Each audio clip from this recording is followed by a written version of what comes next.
Today we will be talking about the tragic story of Parker Scholtes. If you are not familiar with this case, it is about a 2-year-old named Parker Scholtes from Pima, Arizona, who tragically passed away on July 9th, 2024, due to her being left asleep in the car seat placed behind the driver's seat in her father's vehicle for about 3 hours.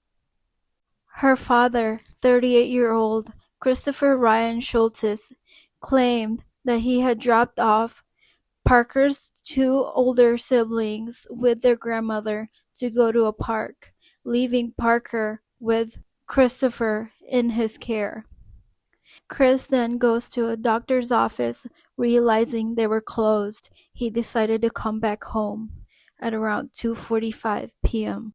He thought to himself that he should be getting home because the two older daughters were about to be home themselves. He then comes home and realizes they weren't home yet. He did not want to wake his daughter, Parker, from her nap, so he decided to leave her in his 2023 blue Acura MDX. When the girls came home, Chris said to the police that he had checked on the baby and seen that she was still asleep.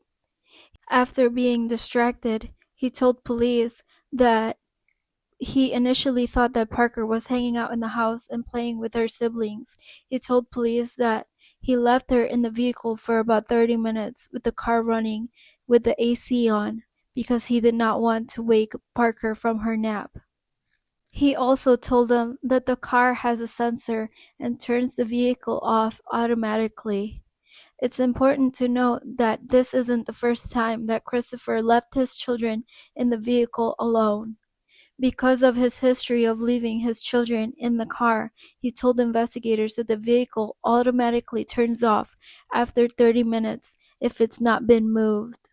He also told police that he didn't park the vehicle in the normal spot because he had a Peloton in the garage. His wife comes home at around 4:08 p.m. and asks where Parker was. He then looks around the house and realizes that he left little Parker in the vehicle. At 4:16, he called 911 and his wife Erica, who is a physician, performed CPR while waiting for first responders. And what are you reporting? She was in the car sleeping. She's unresponsive. Okay. And who is she? Please. Who My is daughter. My daughter. Please. And this was out in the driveway? Yes. Is she still breathing? No, she's not breathing right now. Okay, we need to start CPR right now. Yes, we are. We're starting CPR, yes.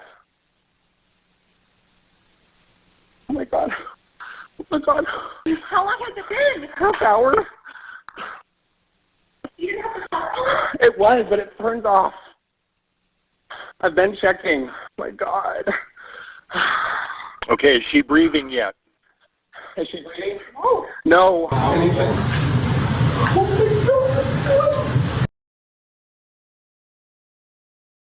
Oh, yeah, let's get some more. What's going on? Why are you with me?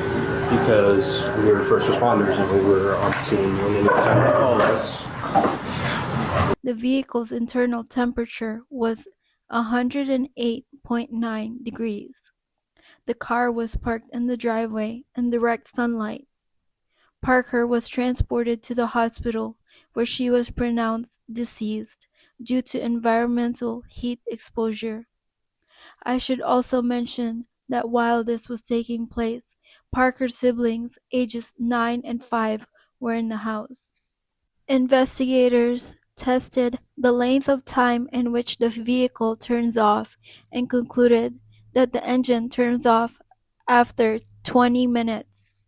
They also tested the internal temperature of the vehicle sitting in direct sunlight for an hour, and it came to a staggering temperature of 140 degrees Fahrenheit. Christopher has no prior criminal history other than a DUI in 2009. He started dating Erica in October of 2012. They have 3 daughters, the youngest being Parker. On July 9th of 2024, the day that this tragedy happened, Christopher was seen going into a grocery store by himself. At 12:06 p.m., 4 hours before the 911 call, Christopher stopped at a quick stop and was seen taking 3 cans of beer into a restroom. He then comes out with 1 can of beer and left the store without intending to pay for the beer. Christopher arrives at his house at 12:52 p.m. It's important to note that Christopher lied about the time that he had arrived home, originally saying that he arrived at 2:30 p.m. While Parker was in the vehicle, he was playing on his PlayStation, watching pornographic videos, and putting food away. At 4:08 p.m., his wife Erica comes home. 8 minutes later, he calls 911. 3 days later, after Parker was pronounced deceased, on July 12th of 2024, Christopher Ryan Scholtes was arrested. It's important to note that Christopher had left his children previously at least 59 times. Christopher's daughter from a previous marriage, who is now 17, said that Christopher used to leave them in the car and continuously did so, as young as when she was 7 years old. Christopher's daughter from the previous marriage were living with Christopher and Erica for about 4 years. Erica pleaded to the judge, asking him to come home so they can start the grieving process for their daughter, Parker. Say that no one understands how great of a tragedy this is more than myself, my girls, my remaining 2 daughters, and Christopher. So not only do we have to move forward with grieving for my daughter, but we potentially could be losing their father. So the absolute worst case scenario for our family is if Chris were be away from us. We're already hurting. No one else shares this bond and this trauma like all of us, all 4 of us. I know the significance of the tragedy, and I don't want you to think for a second that I underestimate the impact that it has on our lives, on everyone's lives, or that I'm undermining your concerns about the safety of those in our household. So I'm just asking if you can allow him to come home to us so we can all start the grieving process so that he can bury our daughter with us this upcoming week and that we can go through this whole process together as a family. He's an amazing father. He's a pillar of our community. He's been a coach for young kids. He's taken them to school every day. He's been the main caregiver. I work many hours, so they're all that he sees. This was a big mistake, and I think that this doesn't represent him. And I just want the girls to see their father so that I don't have to tell them tonight that they're going to endure another loss. The judge ultimately decided that Christopher was not a danger to society and releases him while awaiting trial. Mr. Scholtes has significant ties to the community, no criminal history whatsoever. This is the kind of offense that is extremely unlikely to reoccur. I don't believe that he poses a danger to the community now, although his actions on that day may have. For all of those reasons, I am actually going to release him to pretrial services supervision. I don't believe that a money bond is appropriate at this time. However, sir, I am ordering that you do not possess or consume any alcohol or illegal drugs, do not possess any firearms, or submit to any monitoring or treatment that's directed by pretrial services. Also, sir, and ma'am, I'd like you to hear this as well. I am ordering that you are not to have any unsupervised contact with minors. You are not to be alone with children. They cannot be alone in your care while this case is pending. So your wife mentioned that she works a lot of hours. You're going to have to find a different childcare scenario if she's at work. You cannot be home alone with children. That being said, I'm not prohibiting contact, just unsupervised contact. One thing I didn't mention is that I have taken an extended leave from work so that I will be home with the kids. I just wanted to make that known. On August 1st, 2024, the grand jury indicted his charges from second-degree murder to first-degree murder. Christopher and his family decided to go to Hawaii for vacation for a week. Christopher Scholtes was offered a plea deal in which, if he pled guilty, he would receive 10 to 25 years, which he declined. Christopher was offered another plea deal, 20 to 30 years to life for second-degree murder without the possibility of parole. He accepts this plea deal. Christopher pleaded guilty and was supposed to appear in court. He missed his court date. Attorneys fled the courtroom and found out that Christopher unalived himself at his house. The cause of death was not released other than it was self-inflicted. It's important to note that there was text exchange between Christopher and his wife. His wife says, "I told you to stop leaving them in the car. How many times have I told you?" Scholtes responded, "Babe, I'm sorry." She then texted, "We've lost her. She was perfect." Scholtes says, "Babe, our family, how could I do this? I killed our baby. This can't be real." Now, for my opinion, this wasn't an accident.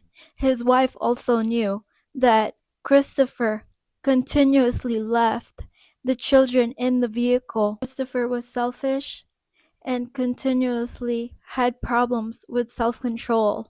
I also want to add that Erica and Christopher were being sued by the oldest daughter from the previous marriage. The thing about this case is that it was totally preventable. Had Christopher just brought his daughter in like he should have.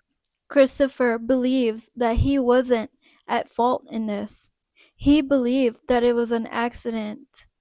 He believed that he did not do anything wrong because in the body cam, he asks police why they were there.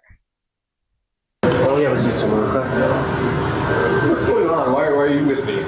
Because we were first responders and we were... No, I just lost my... not at all. I know that. And I know this isn't easy for you. That's why I'm trying to be straightforward and honest with you, okay?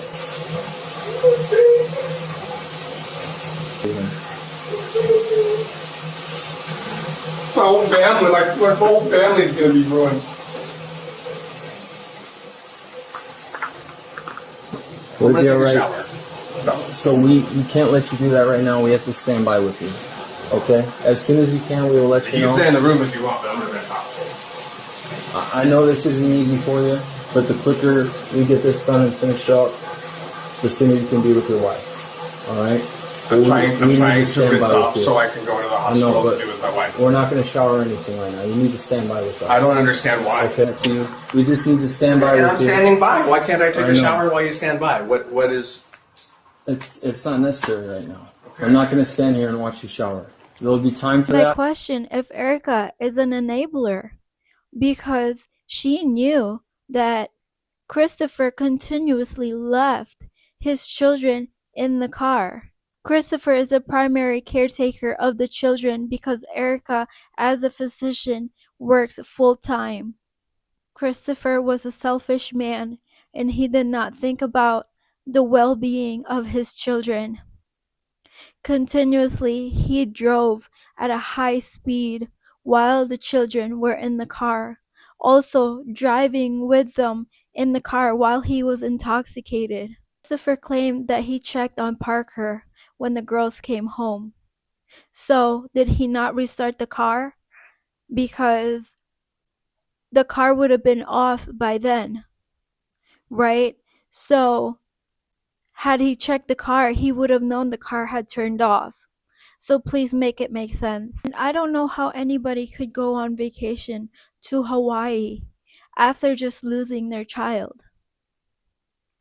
How could you go on vacation and act like nothing happened after just losing your child?